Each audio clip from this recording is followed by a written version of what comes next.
Ô Tino, deixa eu aproveitar que você é um cara que tem opiniões fortes, eu acho isso muito legal. Ah. Isso é importante. Você falou do seminário.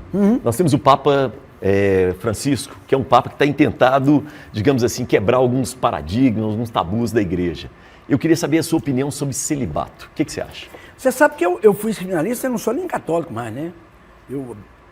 Eu sou um estudioso, né? Fui espírita, fui até Sechonoye. Já fui tudo, mas é porque a minha busca disso. Eu vou te exemplificar a sua pergunta. Eu já contei isso no podcast outra vez. No seminário, o cara falou, por que acabou? Você saiu do seminário. Isso, a vocação acabou, né? A vocação é o seguinte. Não, primeiro, eu tenho uma coisa muito doida, que é assim, eu penso hoje, que eu sempre gostei da igreja tradicionalista, porque eu vim dela. Aquele negócio que o padre celebrava missa de costa. Sim, você pegou essa época? Em latim. Eu sabia a missa de cor inteira, o padre introíba da altare Dei, o adidel, com iletifica e juventude mea. Que loucura. Padre de costas em latim. Em latim e a gente de costa para o povo também. E você gosta dessa tradição? Não, eu acho, aí eu vou falar uma coisa muito louca, que aí é quem acredita e quem não acredita. Eu acho que lá na Idade Média, eu devia ser alguma coisa da igreja. Talvez aquele que perseguisse o cristão, entendeu? Acendia o fogo na fogueira para queimar a mão da médium que estava lá, que chamava de bruxa. De bruxa. Etc.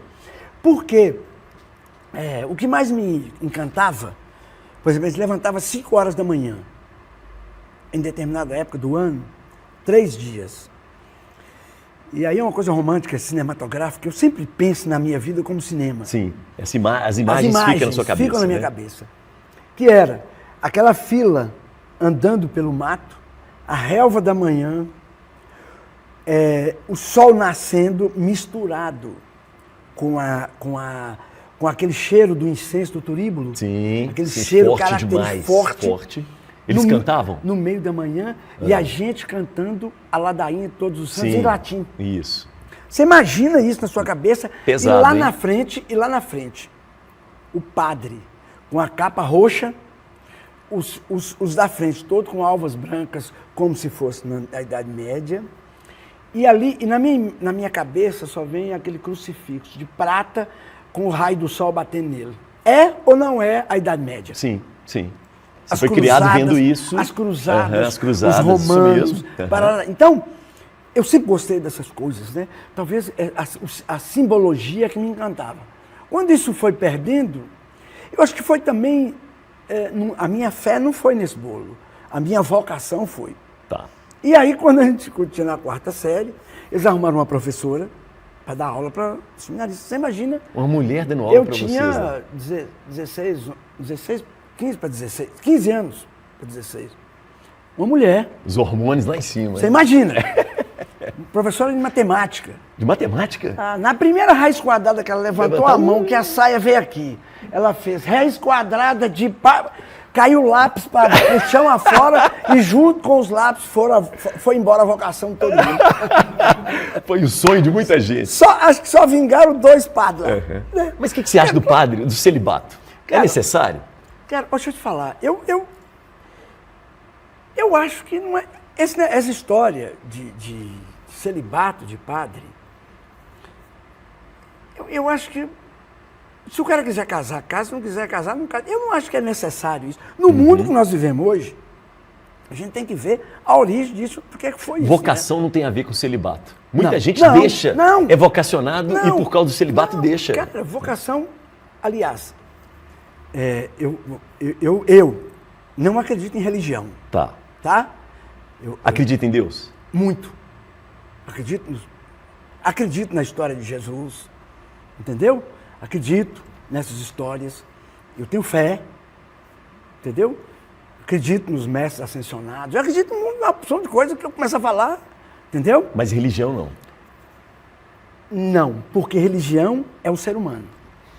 E o ser humano faz o que quer em prol dele mesmo, entendeu? Seja na religião católica, seja na evangélica, seja na espírita, seja no que for, o ser humano, nós estamos aqui numa escola. Essa planetinha aqui é uma escola. E na escola, bicho, cada um tem um adiantamento, vai ali, um pouquinho ali, né? É o que eu acredito. Eu também não sou, não sou dono da verdade. Isso, você não é contra quem Não acredita sou em contra, religião. não sou né? contra evangélico, não sou contra católico, eu respeito profundamente todas as religiões, igual todos teriam que respeitar todas, inclusive o candomblé, Claro. você entendeu? A raiz, a matriz africana. Isso é importantíssimo, porque esses caras estavam primeiro que a gente aqui, velho. Entendeu? Eles tinham as crenças deles primeiro que a gente. Então, assim... E também respeitar quem não quer acreditar em religião, né? Porque Não, existe uma perseguição também com essas pessoas. Rapaz, Você se sente perseguido? Não. Não? Sua família, por exemplo, amigos católicos? Deixa eu falar uma coisa. A minha família toda é católica, minha irmã Denise, meu irmão Fabiano canta na igreja, lê, para lá e para lá. Isso, católico mesmo. Católico, apostólico, romano. Uhum. Minha mãe era... Mas lá em casa nós aprendemos, o dia que eu falei com minha mãe, eu falei, mãe, porque eu tenho há muitos anos que eu faço isso com minha mulher, Ludmila, depois nós vemos espírita, mesmo seguindo essa... Porque o espiritismo para mim foi o buraco da fechadura, que eu olhei e falei, o que é aquilo? É aqui que eu me encontro. Ali, mas dali eu já fui para outros cantos. Tá. Foi aquele trampolim, né? Mas a sua família, os católicos te respeitam? Presta atenção. Falei, mãe, minha mãe estava sentada na sofá lá de casa, meu pai, assim, o pessoal no quintal lá, porque a gente sempre fez no quintal, na casa da filha, minha irmã morava lá, mora até hoje. Falei, mãe, 9h45 do domingo, todo dia, 9h45 do domingo, eu faço uma leitura no culto do Evangelho no lar, porque é onde eu sei que meus amigos espirituais todos vêm escutar aquela palavra que eu estou lendo. Você lê em voz alta? Em voz alta. E mesmo sozinho, eu comento em voz alta, que é para eles escutarem. Eles vão todo domingo na minha casa, né? A gente sabe disso. E aí eu falei, mãe, eu vou fazer esse culto aqui, porque eu faço assim, assim, assim. E eu sempre ponho uma água para ser fluidificada. E falei com minha mãe, eu vou botar uma água para a senhora quer? Ela falou, pode botar para mim, pode ler. Eu li, Pananã, com respeito, Pananã, meu pai também. Então, ninguém nunca me cobrou se eu sou padre, se eu sou espírito, se eu sou ateu, se eu sou nada. Então eu respeito todo mundo. Agora, acho, padre não precisa de casar, não? Ô Tino... Não é isso que vai fazer ele ser mais ou menos. Mais ou menos. Tá. Casa se quiser. Uhum. Existe uma história, inclusive, que o celibato é até para não dividir a riqueza da igreja. Você sabe que tem uma história? Sabe por quê que a igreja... É isso aí, ué. A igreja, inclusive, muita gente vai brigar comigo. Existia... A reencarnação foi tirada da igreja por causa de um rei.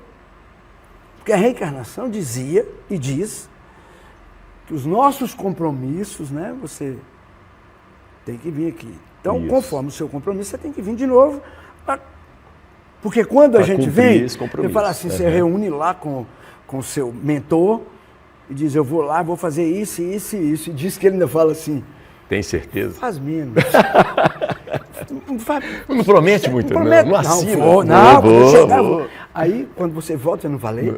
Então, eles diziam o seguinte, o rei falou, não, você pode voltar um escravo, porque você, como rei, não soube administrar isso, e pisou e tal, e você pode voltar.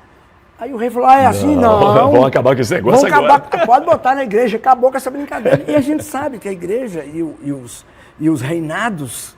Tinha uma parceria muito forte. Tinha uma parceria muito forte. Isso, verdade. Tá aí as cruzadas estão aí para nos dizer a barbaridade que a Igreja Católica fez com o muçulmano.